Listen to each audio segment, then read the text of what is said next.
Okay, in this lesson, I'm going to show you how to add tone using a pencil and a pen. And you would have already done attempt 1 and circle this first row, identifying how confident you are in applying tone. Now, some of you guys might have just sort of scribbled it over where it looks like it's just one tone, okay? Some of you might have just drawn around the outline like so and didn't really add much tone, okay? And for that reason, your ability in showing how confident you're in adding tone might be around 3 or lower, or a little bit higher, depending how close it looks like to this drawing here, okay? Now, I'm going to show you in attempt 2, which is this box at the bottom, how you can improve your tone application and that the scale of where you circled should go up higher, whether that's 1 or 2 numbers higher or more. And the way I'd like you guys to start adding tone is first by using a pencil. And when you're using a pencil, you just want to shade in the areas lightly first. And I'm just holding my pencil in a way that's quite low down, and that way I can't press too hard, okay? So once I've added that first layer of tone, so I've just pressed lightly, you can see a really, really soft tone, a soft shade added in, okay? And once I've done that, I'm then going to observe this area, okay? So I can see a range of dark and light tones.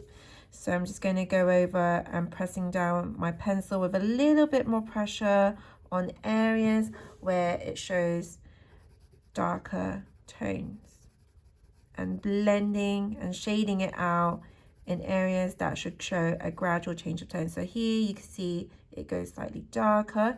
So I'm just going to go over the area where I've shaded in lightly. So I've got the base layer in.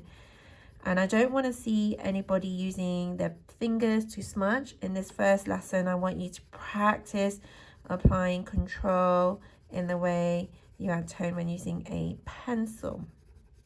Okay, don't leave this area completely blank. As you can see, there is some tone. A lot of students tend to leave the eye area of the white area of the eyes completely blank. You need to remember it's a round shape. It's three-dimensional, so you need to show that by adding wider range of tone, okay? And that by doing so, I'm pressing down my pencil lightly, and then areas that needs to be dark, I press down with a little bit more pressure so that you can see darker tones showing through, okay? And you can start to see that coming through. So I'm just going to shade in the eye area really, really lightly, like so, and then I'm going to go over the outline of the iris like this with a good range of detail, so you can see lots of details around the iris. There are dark and light marks and textures coming out from the pupil itself, so you want to show all of those details like this, okay? Once you've sort of finished adding those range of tone, as I have shown here, the next thing you want to try and do is start using your pen and adding those details that the pencil can't quite achieve yet. So remember, we're looking at the artist Mark Powell, and we want to try and capture those details. So I'm going to get my pen just to show you a quick demo how I might use the pen, okay? So I'm going to get my pen, and then I'm going to start adding areas that are really dark. So if you can look closely, this area is really dark around the eye, some of the wrinkles. So in those bits, I'm just going to add more depth by using my pen, using hatching kind of mark making sort of marks.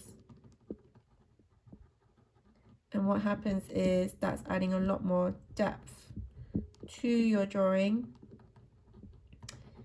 In this case, in my drawing, And from this you should get a gist of what you need to do in your drawing as well. Okay, so just to recap, areas that has really dark tones, you want to go over it with pencil first, adding a range of pressure, adding the light and dark tones, middle tones, and so forth. Areas that, once you finish doing that, you then get a biro pen and go over using your pen, going over the outlines and areas that shows really dark tone. This drawing isn't quite finished, as you can see. As you know, this is always like a demo video, so I want you to try and start practicing that in your own drawing with the worksheet provided. Okay.